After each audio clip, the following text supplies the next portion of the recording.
This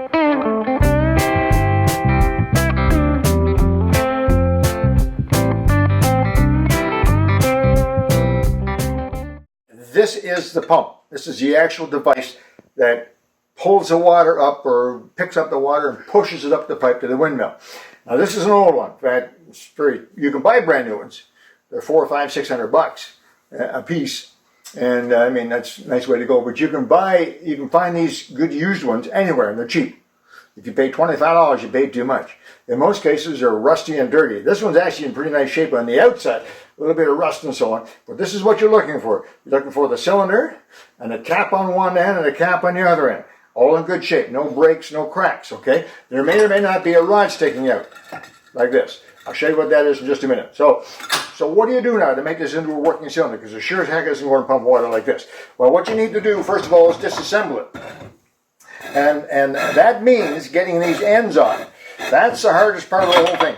I struggled with these. I have struggled with these because I didn't want to damage them. If you damage it, you've just ruined a 100-year-old pump and you can't get it fixed. So what I discovered, not by accident, by trial and error, is that if you use an oxyacetylene torch, clamp the pipe firmly in some device, and then use an oxyacetylene torch to heat up right around here. That's the cap. Heat the cap up. Not red hot. You never get cast iron. It's not going to get red hot, but heat it up.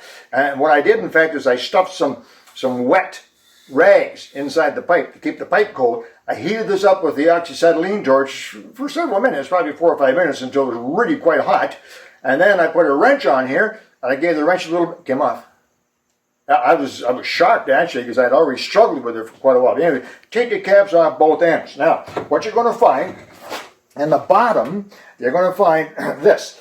You're going to find a brass seat. That seat will actually look like this when it's cleaned up. But that part right there is brass. And that's where that non-return valve or check valve sits. There's a leather valve that sits in there. It looks, I don't have one, but it's a piece of leather that sits in there.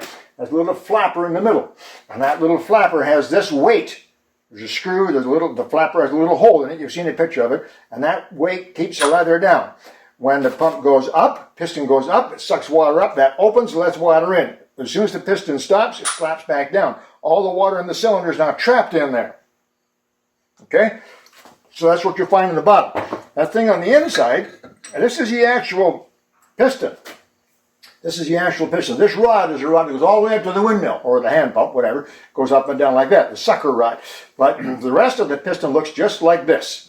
It's a simple cage. They call this a cage.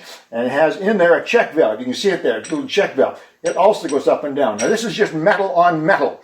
What I usually do is take a little bit of grinding compound and put it in there and make that metal contact as smooth, as nice as possible. And then clean all the grinding compound so it's a nice tight seal. But when the piston goes down, that goes up. And that's the water go up the cylinder above the piston. It can't get out the bottom because of that check valve. Now when the piston gets to the bottom, it stops. The check valve closes. This closes. Now all the water's trapped above the piston. So now you just pull it up. That's exactly how simple it is. Now the biggest problem you're going to have after you get the caps off is cleaning the cylinder, because the cylinder is going to look pretty bad. I don't know if you can focus on this, but you can see the inside of this cylinder. Can you see in there, Tom? The inside of this cylinder is rusty. It's cruddy, and it's going to be. It's been underwater for 100 years, maybe. So that's the biggest problem you had. You can clean the outside off easily. Wire brush, sandpaper, whatever you need to. Get the outside nice and clean. Make sure the threads are clean. Be careful in there, get the threads there. So what do? Well, it's very simple. First of all, you clean it. Get all your oil and any dirt as much as you can. Get the rust and dirt out of there. It's using sandpaper, whatever you can. I run these things through. They're sand flappers. Get one the right size, run that back and forth. You clean up as much as possible. Then, because you want it to be smooth as possible, it's going to have there's leather. A leather cup goes on this piston, and that leather seals against the side of this and makes a really good seal. And you want it to be as smooth as possible. So what do? Well, what I did was I bought a hone. They're cheap, 20 bucks. You buy a hone. This is an automotive hone, H-O-N-E, that is used to hone, clean and hone automotive engine cylinders. You get these, they go from 2 inches to 7 inches, which is plenty, and the hone goes inside the cylinder. It's got 3 stones on it, see, 3 grinding stones, and they're spring loaded. See, that goes inside the cylinder, and then you just put your drill on it, like that, and you just go back and forth, zzz, back and forth, and back and forth, and back and forth. You have to stop every once. You have to have oil in there to keep it lubricated. Every once in a while, you got to stop, clean the whole thing out, clean the stones off because they get all dirty. Clean that off. Back to it, go back and forth. You can get coarse stones for your hone in the beginning to clean the rust and the pits off. Then you get a fine stone, and after a while, you'll find after you wash it one time, you're going to take a look down in there, and this is what this cylinder looked just like that one a minute ago. Now look at it now. It's not exactly a rifle barrel, but it's nice and clean. Certainly plenty clean enough for a windmill, for a water pump. If you were using this, if you were trying to hone for a car cylinder, it has to be very exact, maybe within 1 or 2 or 3 thousandths of an inch to fit the cylinders and the high pressure and the heat and everything. For a water pump, it's a piece of leather. It's what creates the seal. Not a really big deal. It doesn't have to be perfect. And now this pump is now ready to go. I've cleaned it all up.